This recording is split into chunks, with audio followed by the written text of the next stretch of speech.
good morning, good evening, anywhere you are watching WYTV. You're welcome to another edition of News Review where we talk about the headlines that made up the newspapers of today. My name is Ahmed Abbas or Latunji, but you can call me Sidon J. And I'm in the studio. Theosi Adishina is my name. The sponsor for this show still remains Okpa Abbas, and you can also be one of our sponsors. You can call the number on the screen and you can send us a DM and we'll get back to you as soon as possible. Today, I'll be starting with Punch newspaper. Federal government probes 107 varsities over fake degrees. Federal government postpones student loan launch indefinitely. Don't act like Buhari, negotiate with bandits, Gumi tells Tinubu. Federal government to set standards for electric CNG vehicles. The non-Vanguard newspaper. Nigeria's crude oil output drops 7% to 1.3 million BPD. Renewed agenda is yielding fruits. Remi Tinubu. Traditional rulers, part of government, Jimo Ibrahim by 7.61 billion naira empowerment for monarchs. Groupers as senators bicker over money sharing. Then on Daily Post, Nigeria government postpones student loan scheme launch indefinitely. Convicts shot dead for attempting to escape. Detention in Abuja, please. I'm not afraid of you. Jimo Ibrahim to Aida Tiwa.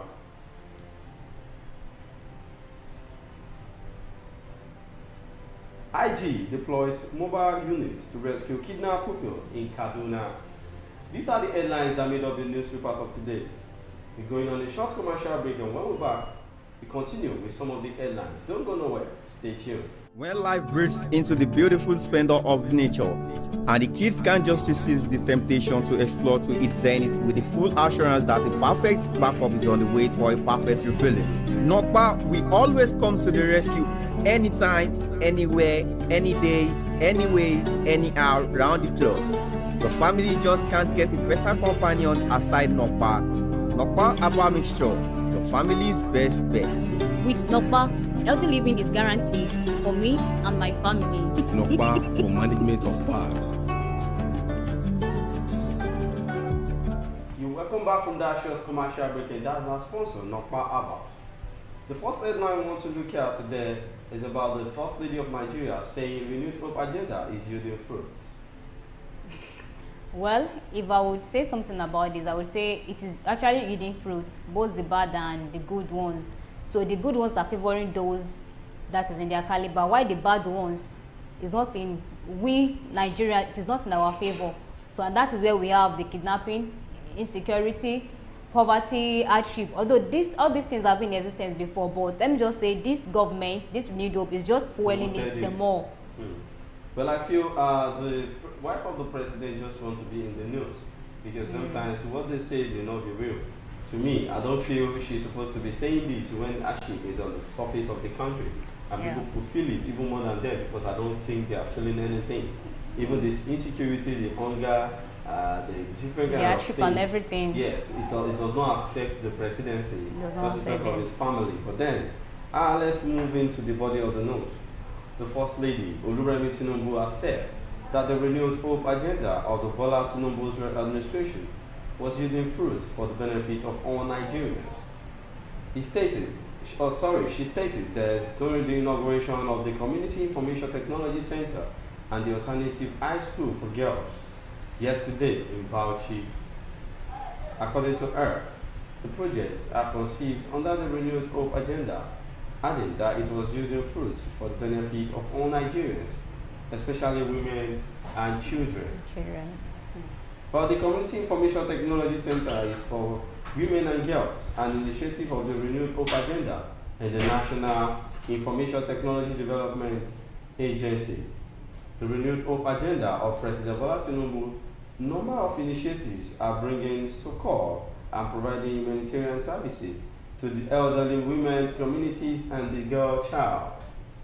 So maybe this is what she feels.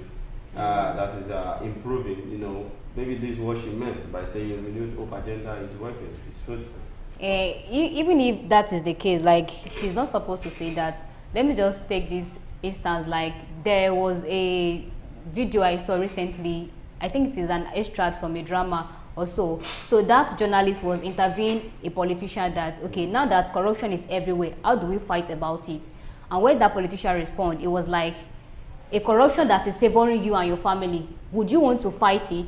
It is called connection. So definitely they wouldn't want to put an end to that kind of corruption. So, and for her to have said this, like, what is happening is favoring them.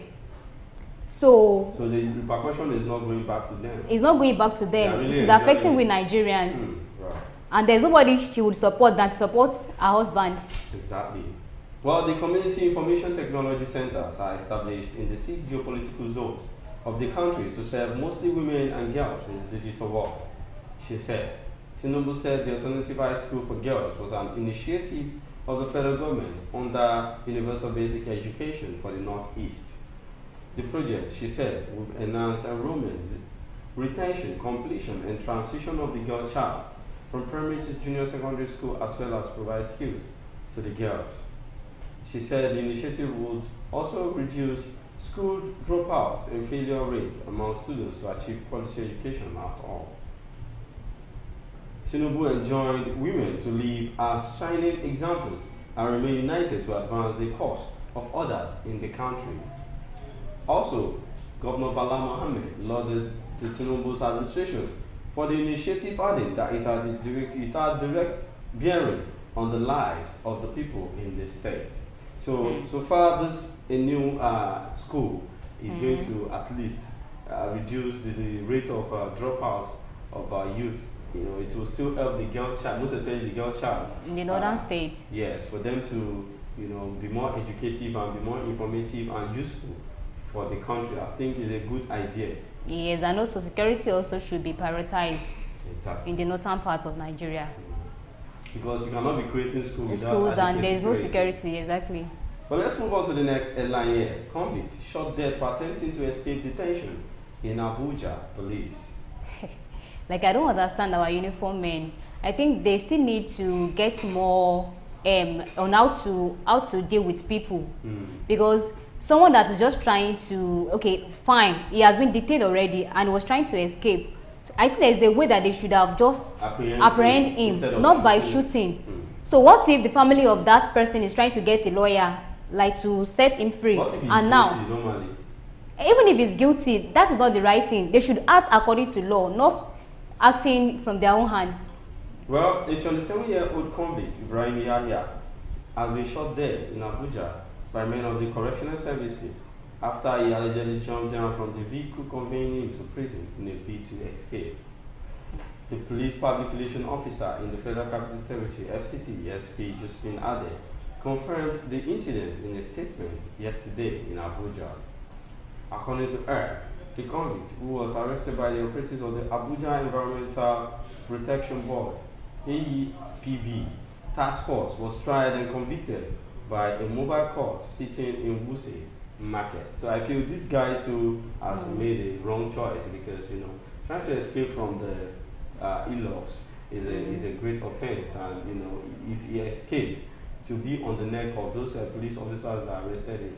So I feel sometimes when you are guilty, you should not be afraid. If this man is not guilty of what he has done, he won't think of escaping. What do you think? Yes, you are right. If he's not guilty, I wouldn't have thought of escaping. But at least the fact that he's still trying to escape, like, the next thing is not for the police people to shoot at him, because it is. I think it was in the market that it happened now. So they should have just called someone to just to apprehend, just like you said earlier. Exactly. So not that they would not shoot at him. So that is just it.